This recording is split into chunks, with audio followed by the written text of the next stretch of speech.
இது கரும்பாக்கம், செங்கல்பட்டு மாவட்டம் திருப்போரூர் வட்டம் கரும்பாக்கம்ன்ற ஊரில் பார்த்திங்கன்னா போன சித்ரா பௌர்ணமிக்கு ஒரு சிவன் கோயில் வெட்டவெளியில் இருக்கிற கோயிலுக்கு அபிஷேகம் பண்ணி வந்துட்டு போனோம். அதுக்கு திருப்பணி செய்கிறதுக்கு செட்டு போட்டு தரேன்னு சொல்லி ஒருத்தர் சொல்லியிருந்தாங்க. அதுக்காக எனக்கு விசாரிச்சுட்டு இருக்கும்போது பார்த்திங்கன்னா இன்னொரு கோயில் இருக்குது அப்படின்னு சொல்லி தகவல் வந்தது. இப்போ இவர் தான் இந்த ஊரில், உங்கள் பேர் என்னங்க? ஜெகநாதன் அப்படின்றவர் தான். சரி, அந்த கோயிலை காமிங்க, இன்னொரு கோயில் இருக்குது அப்படின்னு சொல்லி இப்போ அந்த கோயில் தான் பார்க்க போகிறோம். இது பார்த்திங்கன்னா இது இப்போ கோயிலுக்கு இதுக்கு கரெக்டாக அந்த காலத்துலேயே வழியெலாம் இருக்குது அப்படின்ற மாதிரி சொல்கிறாங்க. எப்படிங்க அதை சொல்லுங்கள்,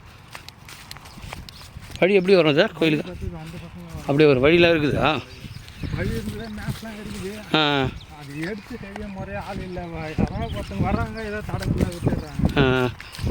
ஏதோ ஒரு முயற்சி செய்யணும் அப்போது, கரெக்டுங்களா? அப்படியே தொடர்ந்து செஞ்சால் தான் முடியுது. பார்த்துட்டு போனால் இப்போ தான் நடக்கணும்னு இருக்குது, கண்டிப்பாக நடக்கும். பார்ப்போம் யார் மூலியமாக நடக்கணும்னு தெரியல. இது போன இது கூட ஆள் நாங்கள் ஒரு 20 பேர்கிட்ட அபிஷேகம்லாம் பண்ணிட்டு தான். ஓஹோ, போன பிரதோஷத்துங்களா? குளம்லாம் இருக்குதுல்ல. ஓ, சாமி எப்படி குளத்து மேலே தான் இருக்குங்களா? குளத்து மேலே தான் இருக்குது. அந்த காலத்தில் கோயில் கட்டி இந்த கோயிலாக இருந்திருக்குன்னு நினைக்கிறேன், எனக்கு தெரிஞ்சு பார்த்தா. கோயிலாக தான் இருந்தது. 53 குளம் தான் சொல்கிறாங்க. கோயில் இல்லாத குளமே இருக்காது. இந்த இடத்துல குளம் இருக்காங்க. ஆமாம், ஃபுல்லாக கழனியாக தான் இருக்குதா? பார்த்தா செங்கல் ஆட்டாங்க.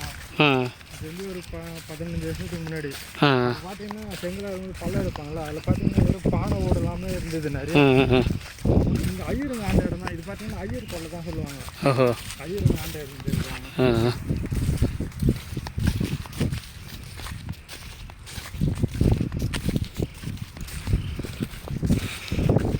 சாமிக்கு பார்த்தீங்கன்னா பார்க்குறதுக்கு இந்த கழனி மேலே வரப்பு மலையோ அப்படி வரலாம்ல? இது கூட ஏதோ ஒரு இது கிணறுங்களா? ஏற்ற